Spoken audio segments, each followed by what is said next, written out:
setelah diundang mataharinya dalam episode Manusia-Manusia Kuat pada 24 Oktober 2018 dan menerima penghargaan Desa Inspiratif versi Kementerian Desa Republik Indonesia pada 1 November di tahun yang sama. Kepala desa yang jarang nonton, penyuka tempe dan lecing ini terpilih sebagai salah satu The Most Outstanding People versi Infoden pada 15 Agustus 2019. Hadirin yang berbahagia, Kepala Desa Pondok, Melanharjo, Klaten, Jawa Tengah, Bapak Junaidi Mulyono.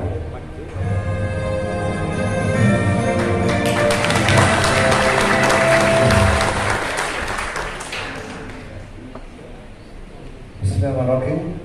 Assalamualaikum warahmatullahi wabarakatuh.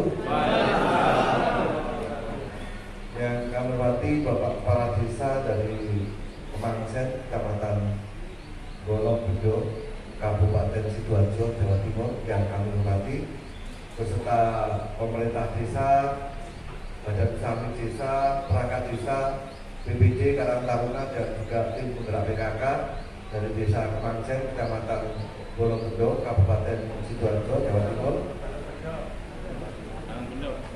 Balongbedo, ya. Dan yang tak lupa yang kami hormati Bapak Kepala Desa dari Singkalan, Kecamatan Balongbedo, Sidoarjo, Jawa Timur, beserta juga pemerintah desa, Badan Usaha Desa, perangkat desa, BPD, dan juga Karang Taruna, dan yang tak lupa juga tim penggerak PKK yang kami hormati. Puji syukur pada Tuhan Yang Maha Esa atas limpahan rahmat, hidayah, inayah, dan kesehatan. Pada siang hari ini kita masih diberi sempat nikmat, sempat sehat, bisa bersilaturahmi di Desa Ponggon ini dalam keadaan sehat walafiat, tanpa kurang suatu apapun. Pertama kami ucapkan selamat datang Sugeng Rawuh di desa kami, Desa Ponggo, Kecamatan Melanharjo, yang mana pada hari ini sangat luar biasa sekali, Pak. Ada dari 7 kabupaten yang hari ini hadir di Desa Ponggo, termasuk juga Bapak Ibu semua dari Desa Kemangsen dan juga Singkalan.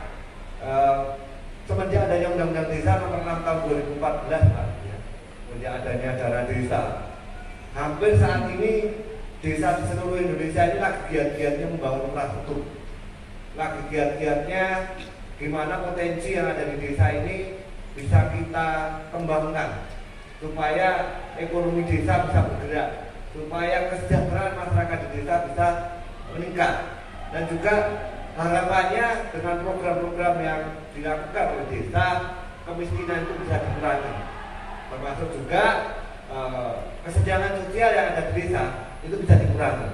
Dana desa itu punya tujuan mulia, dana desa itu punya tujuan baik.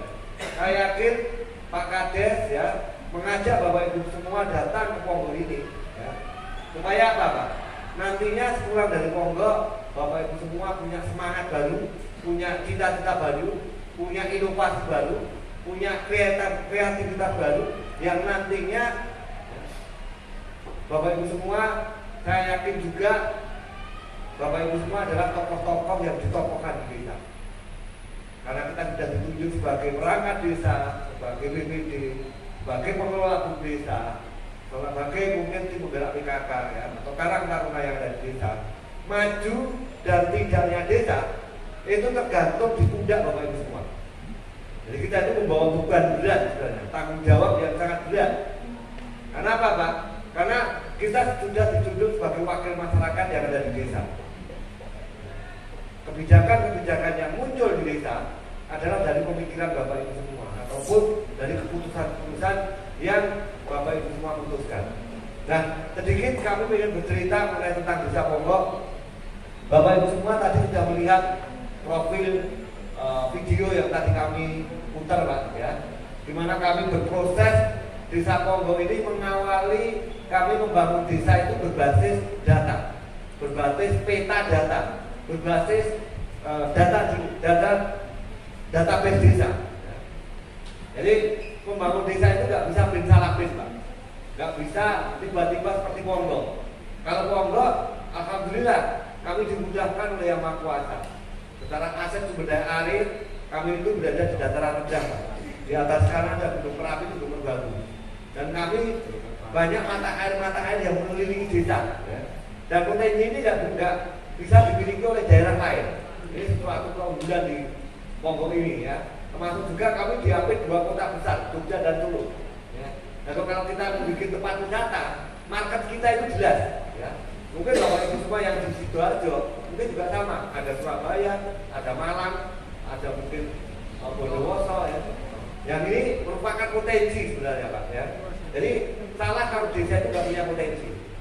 Bahwasanya kalau saat ini pencapaian yang sudah didapat oleh Ponggok tadi disampaikan ya, beberapa penghargaan ya, yang sudah kami peroleh dari Kementerian Desa dan Kementerian Keuangan ya, termasuk juga PKK kami juara 1 tingkat provinsi, Posyandu kami juara 1 tingkat provinsi, kelompok tani kami juga juara 1, kelompok perikanan kami juga juara 1, Pokdarwis kami juga juara 1 ya.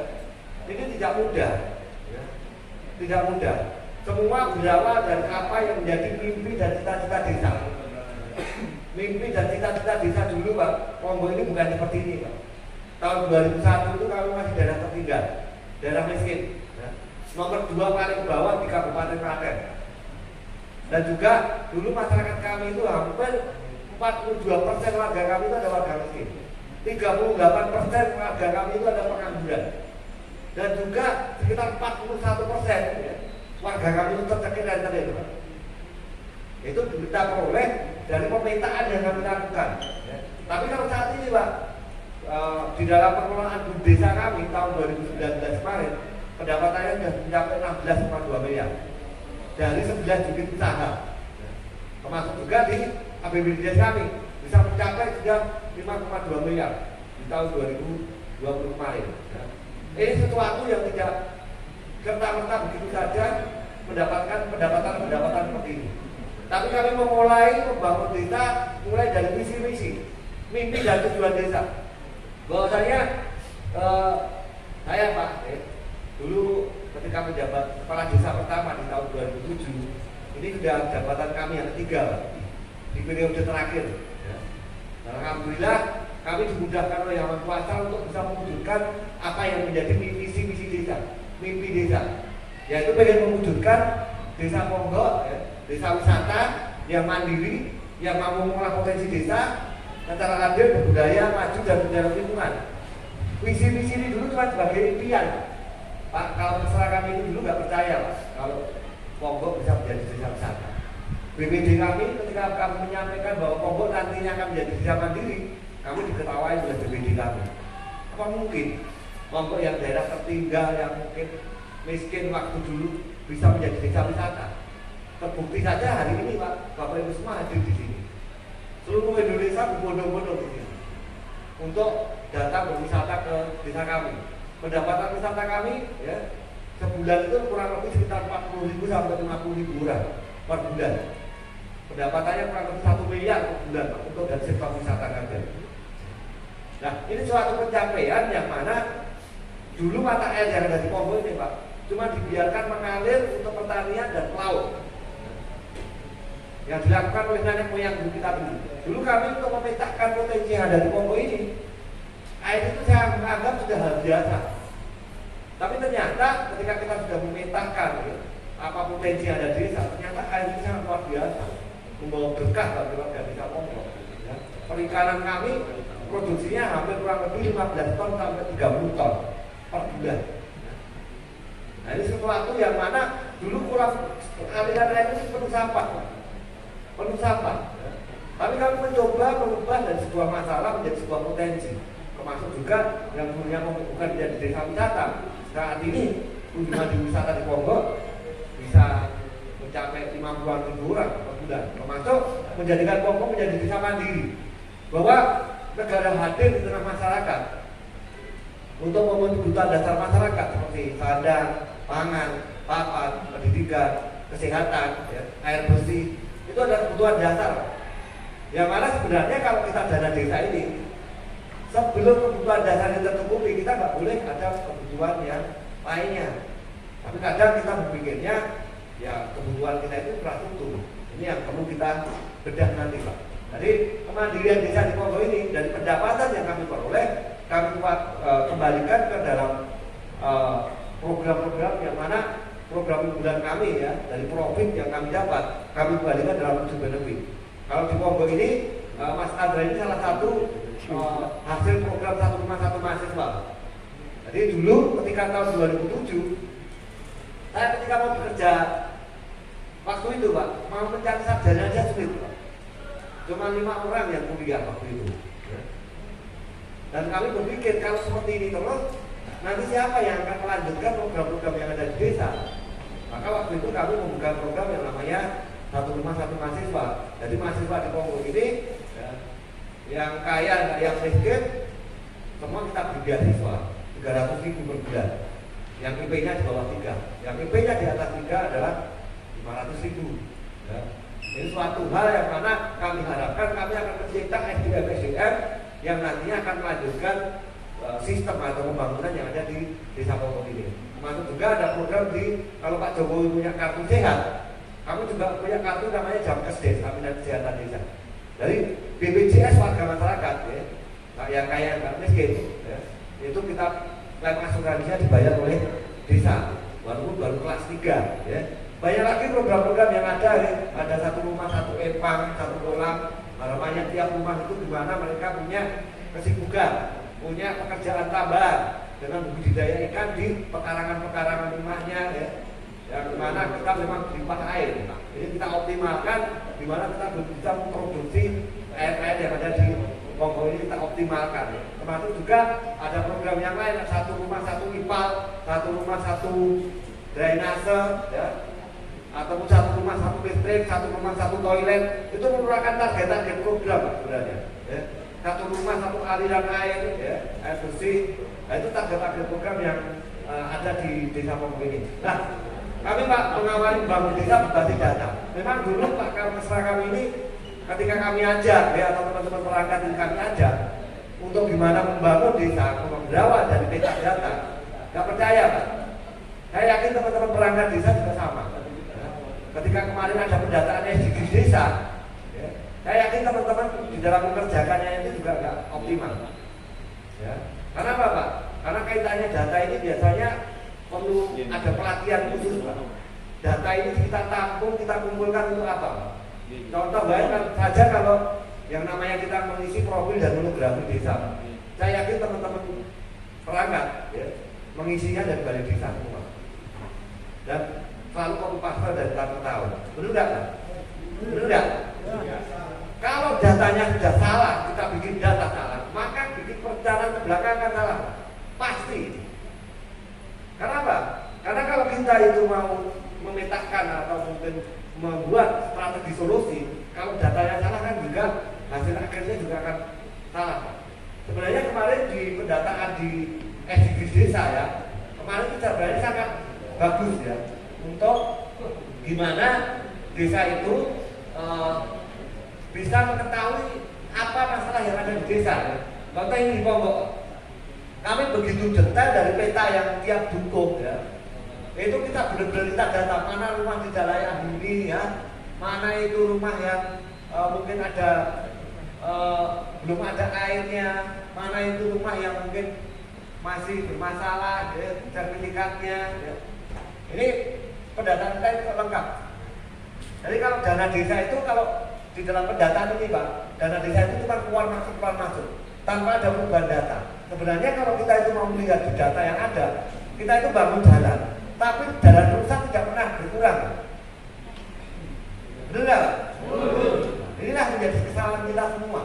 Makanya saya nggak akan ngomongin BUMDes dulu, tapi kita mengawali dulu gimana kita itu memulai membangun desa. Karena tidak bisa bin Pak. Dan kita berawal dari apa yang menjadi masalah ini menjadi sebuah potensi Pak. Dari rumah tidak layak huni menjadi rumah layak homestay. Dari kawasan kumuh menjadi kawasan ruang terbuka hijau. Ataupun mungkin dari tempat buangan sampah menjadi tempat pariwisata. Hal ini tidak mudah Pak. Kalau kita tidak mengawali dari pemetaan yang ada, maka gimana kita itu di dalam kita bermimpi Pak. Tidak cuma mimpi di angan-angan Pak. Desa pengen bikin desa wisata, pengen bikin pertanian modern seperti di Jepang, pengen membangun peternakan yang korporat seperti di Australia ya. Tapi itu cuma mimpi. Tapi gimana desa itu bermimpi tapi juga punya perencanaan mimpi. Perencanaan mimpi desa itu di mana, Pak? Perencanaan mimpi desa itu di mana? Di RPJMDes. Dan kesalahan kita semua ketika menyusun RPJM banyak masih bermimpinya ke sektor infrastruktur, belum bermimpi tentang sosial, belum bermimpi tentang pertanian modern, belum bermimpi anak-anak PAUD yang dibikinkan perpustakaan ataupun mimpi yang lain. Nah, gimana kita bisa mengakomodir mimpi-mimpi yang ada di desa? Bahwa 3 bulan setelah menjabat, kepala desa, bupati, gubernur, presiden, dari apa yang menjadi visi-misi dituangkan di dalam sebuah RPJM, supaya mimpinya nanti sebelum menjadi pemimpin itu bisa terencana. Nah, nantinya kalau ini sudah terencana dengan baik, maka di dalam pelaksanaan ataupun di dalam penganggarannya akan bisa sesuai dan goal desa itu bisa tercapai. Kenapa, Pak? Karena di dalam RPJM ini kalau di Ponggok, Pak, untuk menyusun RPJM ini butuh paling tidak 10 ahli, Pak. Ahli tanah di Ponggok ini cocok ditanami apa, ya. Kandungan kimianya sampai beberapa persen, ya. Apakah sudah rusak tanah yang ada di Ponggok ini, ya.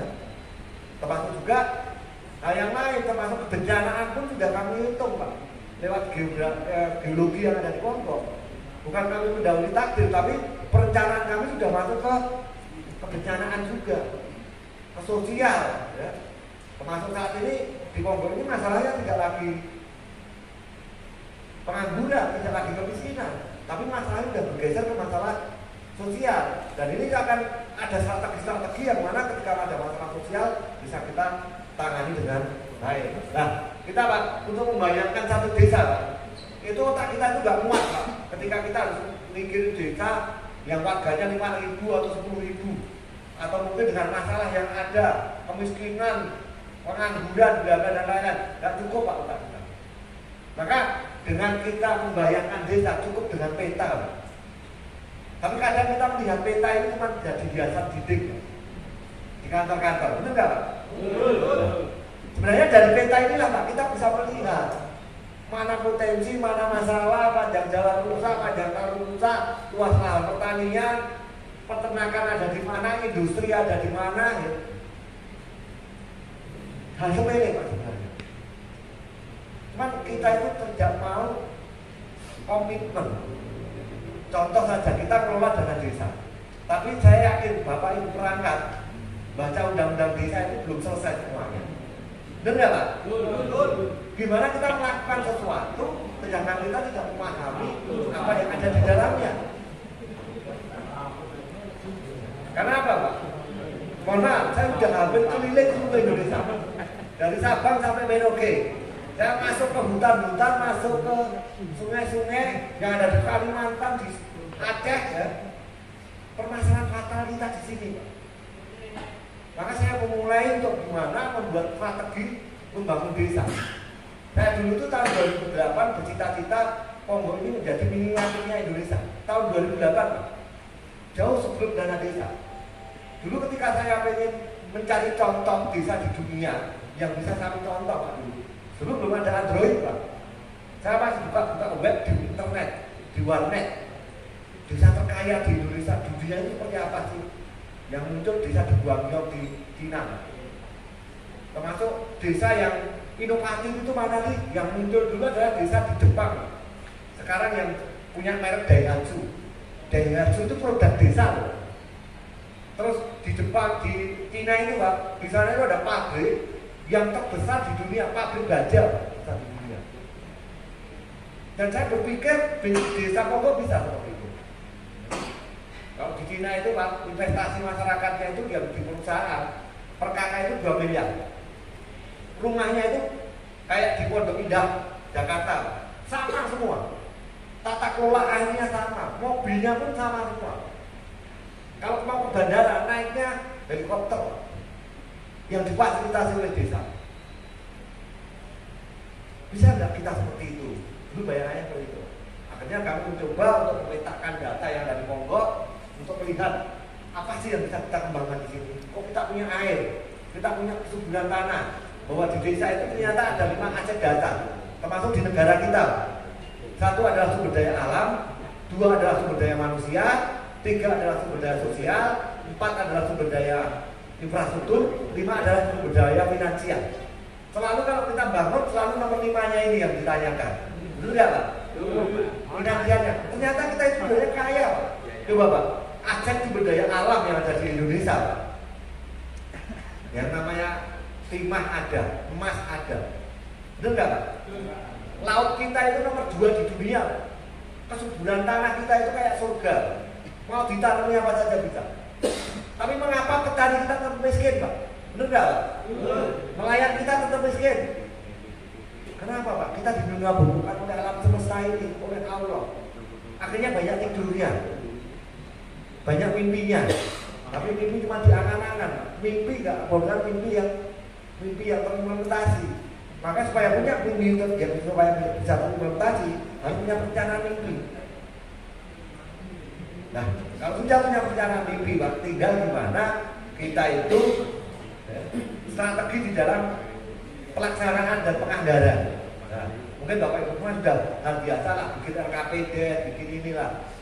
Tapi gimana komitmen ketika kita sudah punya kesepakatan di depan bahwa arah desa mau menjadi desa wisata, harus menjadi desa mandiri, itu tetap bisa terlaksana dengan tidak meninggalkan program-program pemberdayaan yang lain. Ya. Nah, ini Pak, ini mimpi Ponggok sampai 2025.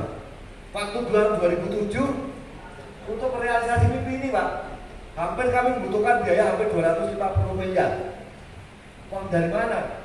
APBD kami dulu tahun 2007 ketika saya masuk menjadi kepala desa cuma 287 juta. Nggak mungkin untuk bermimpi besar seperti ini. Tapi kenyataannya di periode kami yang kedua Pak, ya, waktu itu ya, alhamdulillah ini sudah bisa terlaksana walaupun belum sempurna. Saya dulu memimpikan hidup balai desa ini Pak, megah ini. Saya pengen Ponggok ini menjadi tempat laboratorium pertanian. Ponggok ini menjadi ekowisata. Ponggok ini menjadi tempat wisata air. Ponggok ini menjadi tempat wisata kuliner. Arahnya jelas mau kemana. Atau mungkin Ponggok bikin perpustakaan, peternakan yang modern. Jelas semua. Nah, tinggal gimana kita di dalam bermimpi ini. Biasanya kalau kita sudah punya perencanaan, sudah punya blueprint Pak, yang muncul itu ada Pak, pikiran positif. Dulu saya bangun gedung balai desa modalnya 500 juta Pak. Sedangkan habisnya 3,7 miliar. Perangkat kami itu bingung, nanti akan selesai Pak. Uang dari mana Pak?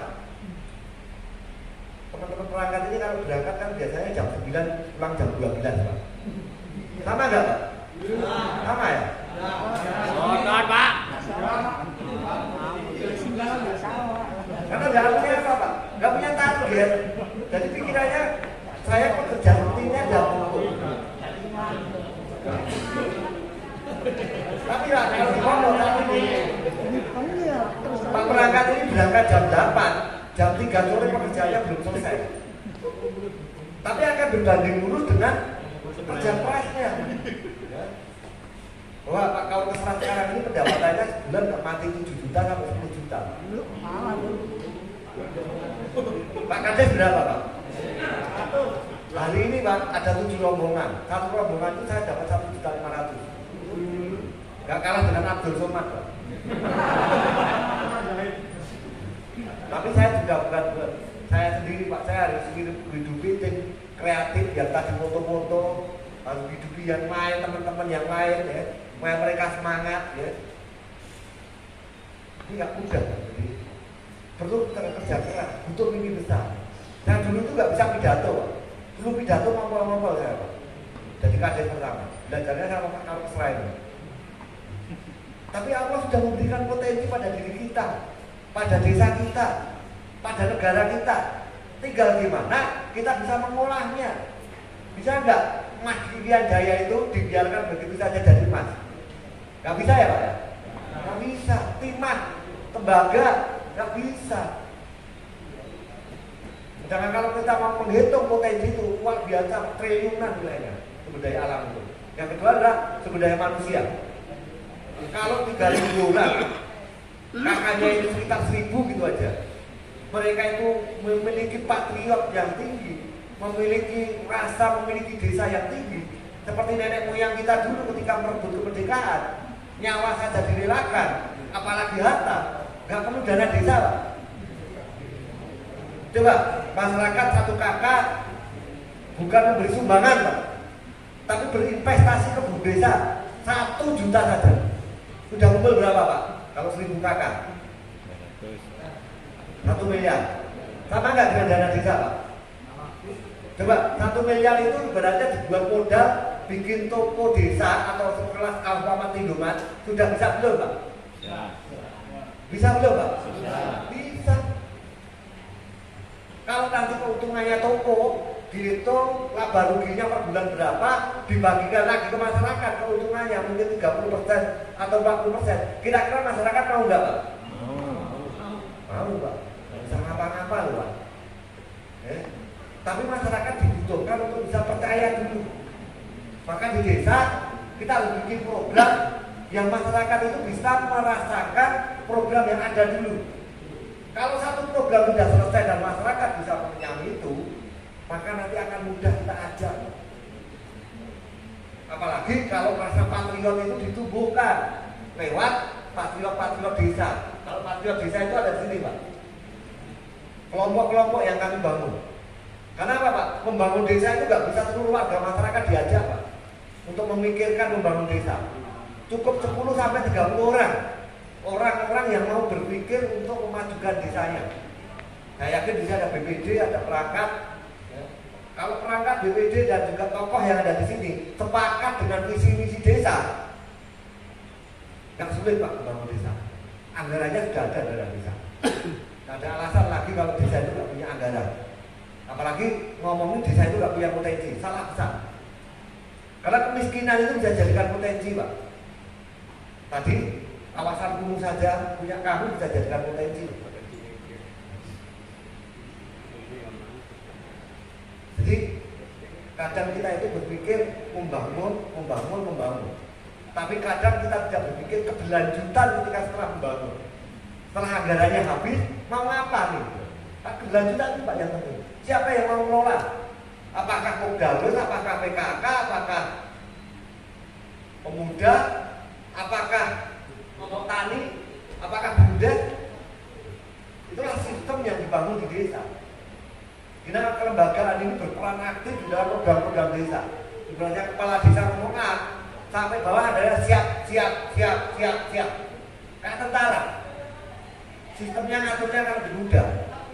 Tapi kalau di desa, saya yakin Lombok pun, Pak, dari 3.000 warga, 1.000 warga kami juga nakal. Gak ada yang nurut semua. Karena ketika kita sudah berdemokrasi, kita ada masalah, kita selesaikan dalam musyawarah. Kita mencoba mendewasakan masyarakat, mendewasakan diri untuk semua masalah yang ada di desa itu selesai di sesulit apapun saya yakin selesai. Tapi si goblok aja goblok banget, si pinter aja pinter. Kadang si goblok itu loh si angel. Ngayal mesti. Bahasa pokoknya itu udah sulit, Pak. Tapi gimana kita itu punya orang-orang ya, saya yakin Pak Kades punya yang namanya tim sukses. Tim sukses itu ada mungkin relawan-relawan kita ya, yang bisa kita ajak untuk pertama membangun desa. Contoh aja, Pak Jokowi itu kalau dijelek-jelekan di medsos, Pak Jokowi itu nggak punya hater, nggak punya busernya itu apa? Relawan semua. Makanya kalau kita mengajak tim atau membuat tim, mulailah dari tim sukses. Pasti akan mati-matian membela kita. Ini itu, Pak, di UPN ini. Di UPN ini tidak harus dikasih, Pak. Dikasih panggung. Dikasih panggung. Yo, anggarannya kelolaan. Tapi itu tanggung jawab. Pokja PKK itu modal, yo pakai modal. Nanti rugi yo gantung PKK. Tanggung jawabnya, Pak. Contoh, Pak, ini, Pak. PKK di Ponggol ini Bu, pendapatannya per bulan nggak mati 120 juta Bu. Per bulan. Dulu biasanya PKK itu minta anggaran ke desa 20 juta per bulan, per tahun. Biasanya cuma untuk beli apa Bu? Seragam, piknik. Kalau PKK kegiatannya ya kegiatan PKK, arisan, demo masak boleh. Nggak ada hal yang program yang bisa dilaksanakan. Maka dulu PKK di Ponggol ini Bu, tahun 2016 saya usir dari balai desa. Nah, apa kegiatan PKK cuma oleh-oleh kabupaten, oleh-oleh kecamatan. Tapi implementasinya ke masyarakat nggak ada. Dan bukan aja PKK-nya, karena rapat di tempat RW, di tempat posyandu, ada nggak di sana itu stunting, ada nggak di sana itu kekurangan gizi. Jangan seragamnya baru terus, tapi kegiatannya nggak ada yang baru.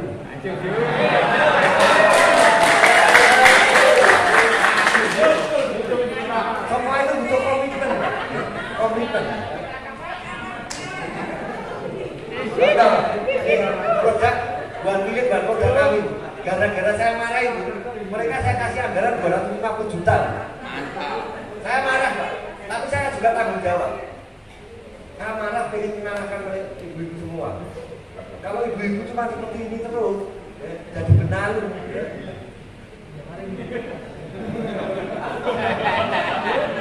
Bu, kasih unggik Pak.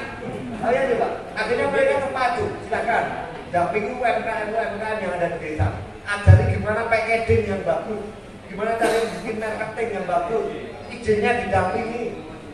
Kalau perlu itu di desa itu atau di UMKM itu menjadi UMKM yang industri, jangan UMKM rumah tangga saja. Tapi nggak mudah juga. Akhirnya kami lombakan satu desa. Ayo, kita punya produk nila nih. Ibu-ibu bisa masak produk nila itu berapa? Waktunya berubah, 7 juta tanah gusur. Juara 1 saya kasih 1 juta. Sampai juara 10. Dan yang paling enak, 10 paling enak, saya bertanggung jawab untuk menjualkan.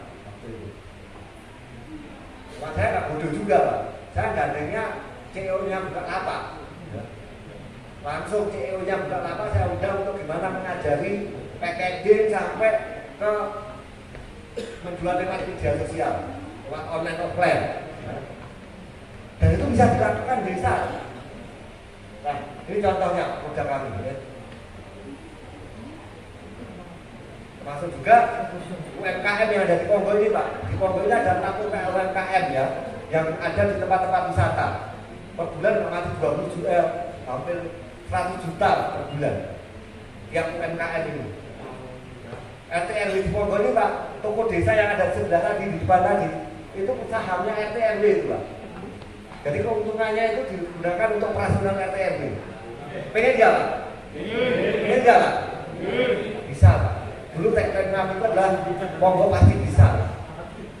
Jadi tiap punya program apa, semangatnya pasti bisa. Wah, jadi akhirnya semangat semua untuk mewujudkan apa yang menjadi target-target kami. Nah, ini target SDGs Pak. Desa itu harus punya goal. Goalnya desa itu mau kemana? Kalau dari SDGs ini Pak, ada 18 goal desa. Dan pokok kurang 1 Pak, energi terbarukan. Harusnya 2020 kemarin, kalau nggak ada COVID, panel-panel di balai desa itu udah panel tenaga surya semua. Desa sudah mulai kemandirian di dalam energi. Ya. Nah, ini mencapai kawan-kawan Pak. Kami ada 4 pendekatan strategi di dalam bangun desa Pak. Ya. Dan ini merupakan strategi yang kami lakukan di desa Ponggol ini. Salah satunya tadi adalah tata ruang dan perencanaan. Jadi arah desa itu bisa dibuat dari tata ruang dan perencanaan ini. Blueprintnya, master plan-nya. Yang kedua adalah di BUMDes, di sektor real dan sektor keuangan. Ini yang saat ini Pak, desa di seluruh Indonesia ini setelah datang ke Ponggol, pulang buru-buru bikin BUMDes. Tapi apa Pak? BUMDesnya mati, nggak mau hidup, nggak mau. Bener nggak Pak? Sudah punya BUMDes belum? Sudah. Kegiatannya apa Pak? Hah? Simpan pinjam. Ya, bagus. Nah, gimana supaya BUMDesa ini berjalan baik Pak? Hati-hati di dalam pengelolaan BUMDesa Pak. Saya pernah Bapak belum gara-gara BUMDesa. Desa Ponggo ini berdiri tahun 2009, jauh sebelum dana desa. Kalau dulu di dalam penyertaan Badan Usaha Milik Desa masih sifatnya hibah, tapi sekarang mulai Permendes nomor 1, penyertaan modal di dalam desa itu adalah penyertaan modal. Yang mana ketika bumdesnya ini rugi, ya, bumdesnya ini rugi, maka akan menjadi kerugian negara. Apalagi menjadi sekarang menjadi PP nomor 11. Kerugian bumdesa menjadi tanggung jawabnya direktur. Mau jadi direktur dan kalau usahanya rugi bertanggung jawab? Gak mau. Mau deh. Makanya Pak, kalau ke Ponggo jangan 2 jam Pak, harus 4 hari. 4 hari Pak. Tidak selesai Pak ngomongin desa. Apalagi ngomongin gimana strategi bumdesa menyusun rencana anggaran, mencari modal, membuat analisa usaha, membuat laporan keuangan sesuai dengan SKKSK. Biayanya apa ya? Gimana desa Ponggo membangun digitalisasi panjang Pak. Yang tagihan ketiga adalah SDM. Ya. Kalau kita ngomong bumdes nanti lagi di sesi tanya jawab. Ya. SDM Pak, Bapak Ibu semua diajak Pak Kades. Ya. Kesini saya yakin Pak Kades punya tujuan baik. Supaya Bapak Ibu semua, ya, kalau cuma lihat di Sidoarjo terus, nggak berkembang Pak. Maka harus lihat yang luar. Ya. Kalau sudah melihat keluar, melihat diri kita sendiri itu ternyata Cilik. banyak kurangnya. Cilik. Maka harapannya nanti muncul inovasi-inovasi, muncul harapan-harapan, dan akan muncul impian-impian baru ataupun cita-cita baru. Nah, ini contoh Pak, ya, dimana kami di Desa Ponggo ini dari 4 pendekatan strategi yang terakhir ada ilmu teknologi. Kita Pak, dari Android ini aja bisa gegap dunia Pak. Saya nggak pernah ngantor Pak. Urusan kantor ini urusannya sekdes. Kami cukup lewat HP ini juga ngontrol Desa Ponggo. Di situ ada CCTV yang semua melihat HP kami.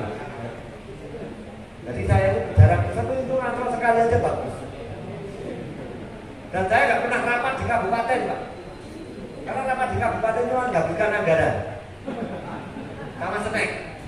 Tidak butuh anggaran. Yang paling penting apa? Implementasi dari program-program yang sudah kita canangkan. Apakah sudah berjalan atau belum? Apakah masyarakat sudah merasakan atau belum? Apakah ekonomi benar-benar berjalan atau belum? Itu yang paling penting. Mungkin itu dulu yang bisa kami sampaikan. Monggo nanti banyak di sesi tanya jawab agar biar ada 2 arah. Mungkin yang menjadi kesulitan teman-teman semua di dalam pemetaan, perencanaan, digitalisasi.